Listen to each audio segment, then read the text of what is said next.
Hi, good morning everyone. Hope you are well. This is just an additional lecture that I'm recording. It will assist you in your scheduling. With everything now being postponed slightly, I'm sure you will be able to incorporate this into your tasks and will assist you in any scheduling or understanding how scheduling works. So I'm just going to run through it quickly to try and keep the video as small as possible, and you will also I'll also make this video available, or the slides available, so you can go through that. I'll also post some additional material so that you can actually look at scheduling methods and so on, which will assist you in this manner. So I'm just going to run through it quickly. So basically this is, like I said, an additional scheduling video. So it's based on a book called Construction Methods by Cook and Williams. So, and I'm doing this little lecture from chapters 8 and 9. So I'm just going to run through it, and then you will be able to assist yourself going forward. Okay, so what we've got is basically just the introduction. Something that I just want to highlight here is you will see in table 8.2 to note there is different scheduling methods. So you have your planning stage or stages, your design stage, pre-contract stage, and your contract stage. So you have different scheduling methods for all of these at different stages. So currently for your task, you're looking at your pre-tender stage or your planning stage. So you will either do these two types of scheduling. Your pre-contract stage is usually when you go out on contract. Then you have a schedule that your contractor usually base his contract on, but it's not final. So you will have a master program which includes your design phases up to the completion of the project. So basically stages 1 to 6. And then you have your target program, specific targets to be met. For instance, one section of a building has to be complete before tenants can go in, that type of thing. Then you have subcontractor programs, and then you have procurement, your procurement program. Okay, so all of these are pre-contract. So your contractor during the tender phase might look at some of these tenders and so on, but then when he's appointed and the contract is not yet signed, some of these programs will be enhanced. So, and then you have your contract programs, which is your stage programs, your short-term programs, and then your as-built program, which is basically at the end of the project, or as things change, your program is constantly being updated and so on. So I just wanted to give you a brief overview of what programs there are.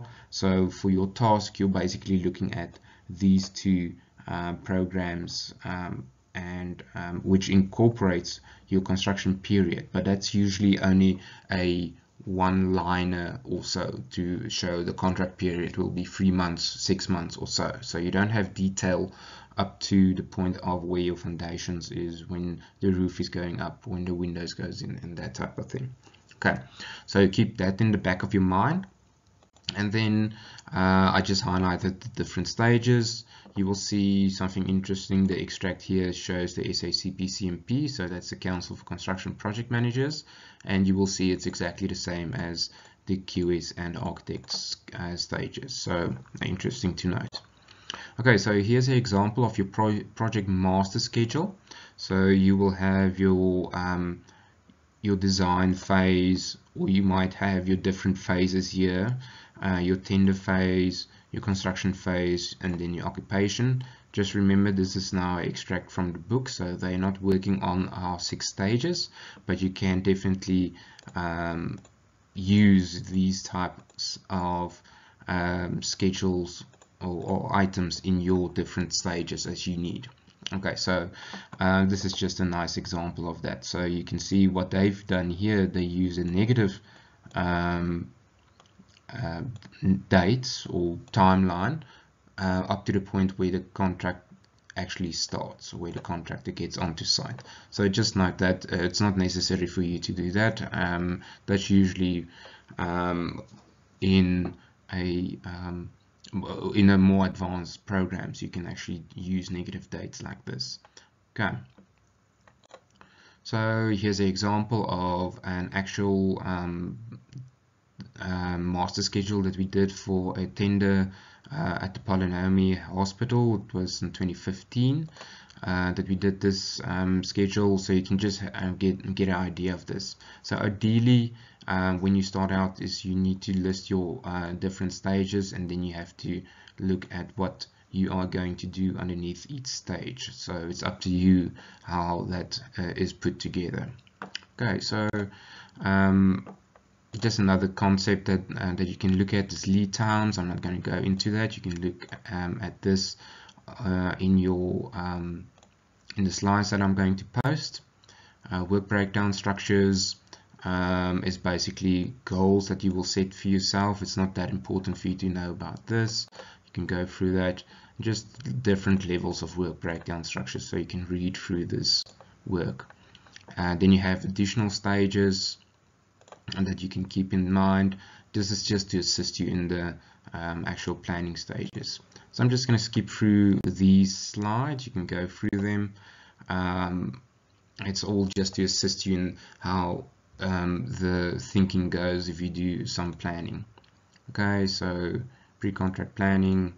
Okay, I'm just going to skip through this.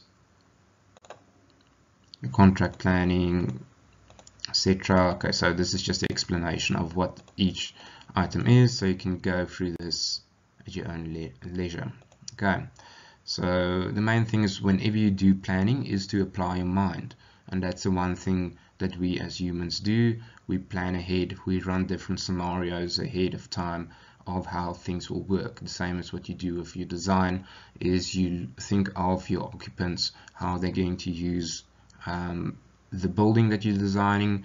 So the same thing with scheduling is you plan and think of how things are going to unroll, how the design is going to be influenced, what type of people you're going to work with, that type of thing. Okay, so I'm just going to skip through these slides. I want to get to chapter 9.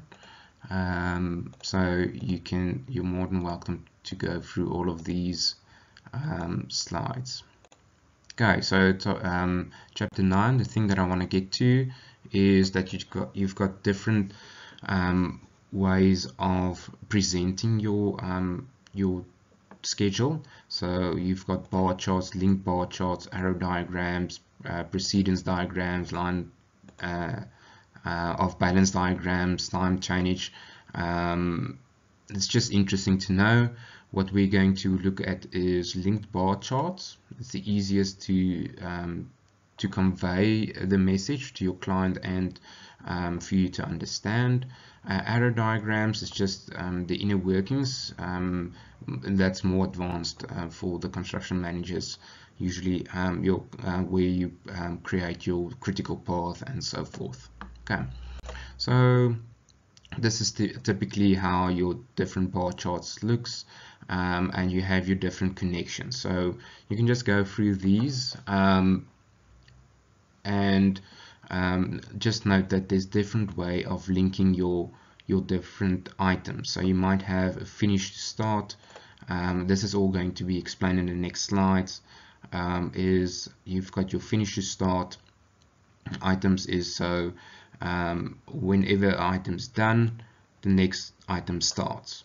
But then you have scheduling allowed, so whenever a design, for instance, if the architect's finished up to a certain point, the engineers can start doing their designs. So you have a bit of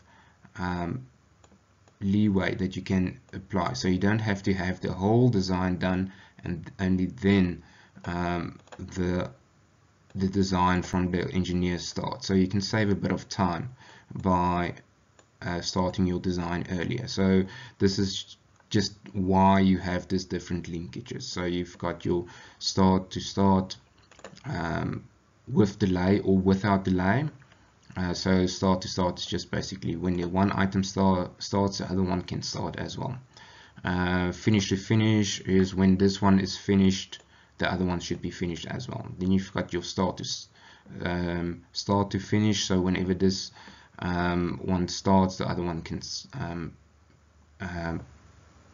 can finish, or whenever this one starts, the other one should be finished, that type of connection. So all just for noting for this stage for you, but it's worthwhile to just note that whenever you do your scheduling. The most important thing for you from this chapter is basically your design methods, or developing your bar chart. So you would list your items first, then you would schedule the time periods, and then you would link them accordingly. So that is the main steps that you go through whenever you do your scheduling.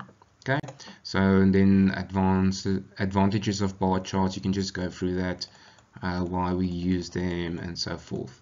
Like I said, this is just an additional video to assist you in your tasks, and also to assist you in whenever you get into practice. So just go through these to assist you in doing your actual work.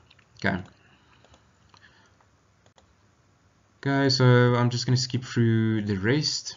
I think most of the other items will be a little bit more advanced, like for instance your arrow diagrams is not important, so I'm just going to skip through all of these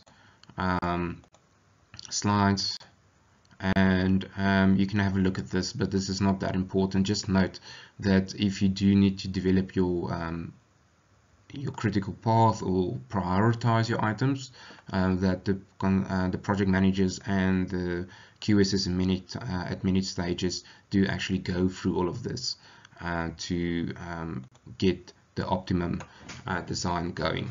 So thank you very much, and we'll talk again.